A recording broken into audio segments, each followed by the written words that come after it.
नमस्कार दोस्तों, आज के डेली ट्रेंड्स में हम जानते हैं क्या ईरान और इजराइल के बीच सीज़फायर हुआ, क्योंकि पूरे विश्व का ध्यान एक बार फिर मध्य पूर्व पर टिका हुआ है और इस घटनाक्रम के पात्र हैं अमेरिका, इजराइल, ईरान और वो आम इंसान जो युद्ध नहीं शांति चाहता है। ट्रंप की अपील पर युद्ध विराम लागू हुआ।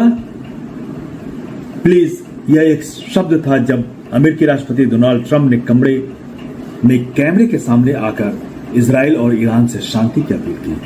उन्होंने घोषणा की, हमारी कोशिशों से इजराइल और ईरान के बीच युद्ध विराम लागू हो चुका है। अब वक्त आगे बढ़ने का शांति की ओर। लेकिन इस ऐलान के चंद घंटे पहले से ईरान ने कतर स्थित अमेरिकी बेस पर मिसाइलें दाग दी थी और उसके बाद इजराइल पर भी जवाबी मिसाइल हमले हुए। तो सवाल उठता है, क्या ये युद्ध थम गया है या बस रुकने का नाटक किया जा रहा है? ईरान का जवाब है शांति या रणनीति।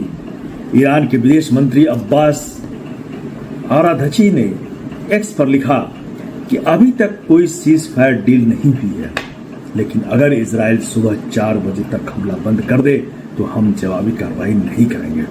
लेकिन क्या हुआ? सुबह 4 बजे तक हमले जारी रहे। ईरान ने कहा, हमारे बहादुर सैनिकों ने दुश्मन के हर हमले का जवाब दिया है। तो फिर ट्रंप का बयान क्या था? एक संकेत या एक प्रचार? जनता को क्या मिला? इस युद्ध विराम से न इजराइल के लोगों को राहत मिली, न ईरानी आवाम को। जहां एक और नेतन्याहू और खामेनेई अपने अपने राष्ट्रवादी नारों में डूबे हुए, दूसरी ओर आम इंसान अपने बच्चों को सीलिंग फैन के नीचे सुलाकर सोच रहा है, क्या कल का सूरज उगेगा बिना धमाके के? क्या कल का सूरज देखना संभव होगा?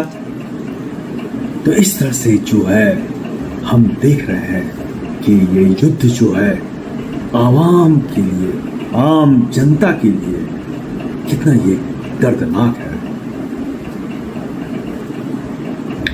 इस युद्ध को रोकना सबसे जरूरी है। आइए इसे हम एक कहानी के माध्यम से जानते हैं। और ये काल्पनिक कहानी है, सच्चाई इसमें नहीं है, लेकिन फिर भी इसे समझते हैं। ईरान के एक गांव में युद्ध में अपने माँ बाप को खो चुकी 6 साल की बच्ची मरियम ने अमेरिकी राष्ट्रपति को चिट्ठी लिखा। प्रिय राष्ट्रपति ट्रंप, अगर आप इतने शक्तिशाली हैं तो मेरे मम्मी पापा को स्वर्ग से वापस ला दीजिए। मैं अकेली हूँ, लेकिन मुझे जंग नहीं चाहिए, मुझे परिवार चाहिए। ये चिट्ठी जैसे ही सोशल मीडिया पर आई, दुनिया भर में वायरल हो गई। तो ये एक काल्पनिक स्थिति है। अब असली सवाल है, युद्ध किसके लिए था? क्या यह नेता की सत्ता बनाए रखने के लिए था? क्या यह हथियार के व्यापारियों के फायदे के लिए था या सिर्फ पावर शो था?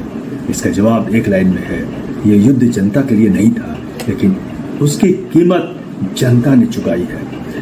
अब वक्त है एक नए आंदोलन का। यह सिर्फ एक सीज फायर नहीं, एक चेतावनी है।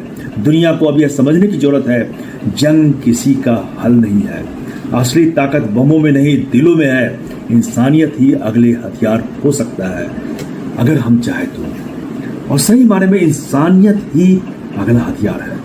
न बम है, न पॉलिटिकल पावर है, न सत्ता की लड़ाई है।